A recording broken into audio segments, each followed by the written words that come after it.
খেয়াল করো, এই সেন্টেন্সটা এমন ছিল, বুঝো তোমাদের সেন্টেন্সে সি না ডি ছিল, বলো সি না ডি ছিল, ডি না সি? এটা ছিল, নাম্বারটা বলো।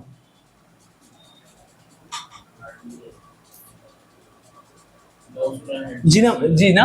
আচ্ছা, এখানে কোশ্চেনটা ছিল এরকম, নো সুনার হ্যাড, খেয়াল করো, no sooner had, no sooner had,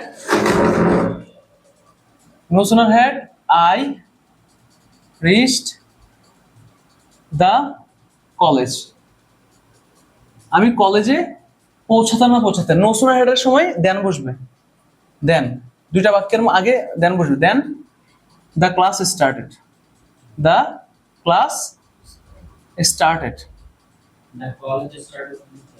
the college started দিও দিও, মানে একটু অকওয়ার্ড লাগে আর কি শুনতে, ঠিক আছে? দ্য কলেজ স্টার্টেড, কলেজ শুরু হয়েছে, একটু অকওয়ার্ড লাগে।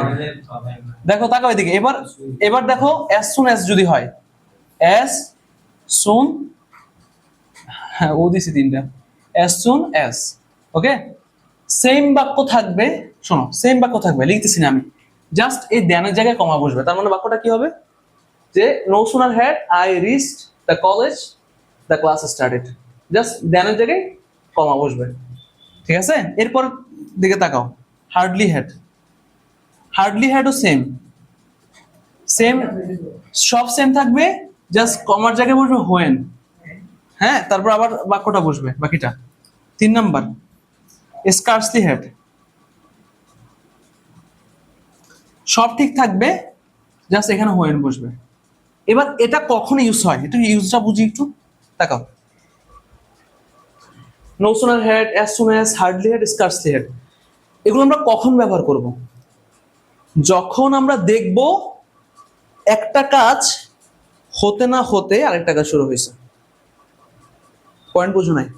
একটা কাজ, হ্যাঁ সবগুলার অর্থ সেম বোঝায়, সবগুলার অর্থ সেম বোঝায়, হ্যাঁ জাস্ট এই, এটা শুধু স্ট্রাকচারাল চেঞ্জ, এটা হচ্ছে যে গঠনগত পরিবর্তন, আদারওয়াইজ সব মিনিংটা সেম থাকে। পয়েন্ট কি বুঝছো না বুঝো নাই? পয়েন্ট বুঝছো না বুঝো নাই? ওকে ডান।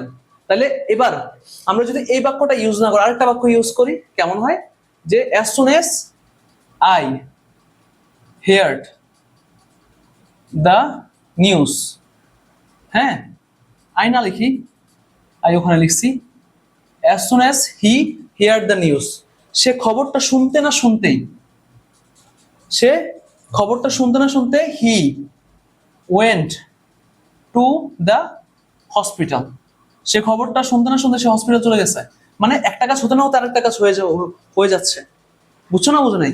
এবার আরেকটা বাক্য লিখি, hardly had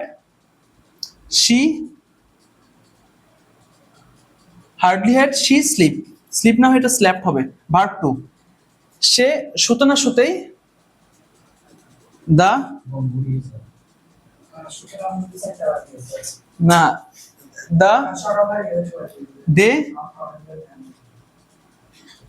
came to the house, সে শুতে না শুতেই তারা ঘর মানে বাড়ি চলে আসছে, হ্যাঁ সে শুতে না শুতে বাড়ি চলে আসছে। তারপর স্কার্সলি হ্যাড লিখলাম যে দে অ্যাটেন্ড, দেখো দে অ্যাটেন্ডেড, তারা অ্যাটেন্ড করতে না করতেই, হ্যাঁ দ্য প্রোগ্রাম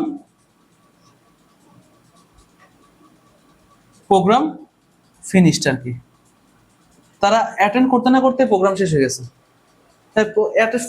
ফিনিশ না দিয়ে লিখে প্রোগ্রামটা শুরু হয়ে গেছে, তাহলে আরো সুন্দর লাগে। স্টার্টেড, তারা তারা তোমার হচ্ছে এই অ্যাটেন্ড করতে না করতেই দ্য প্রোগ্রাম স্টার্টেড, প্রোগ্রাম কি হয়ে গেছে, শুরু হয়ে গেছে। পয়েন্ট কি বুঝছো না বুঝো নাই? দেখছো এই সবগুলা বাক্য একটা ধারণা পাইছো, ইন জেনারেল একটা ধারণা পাইছো, লিখে নাও।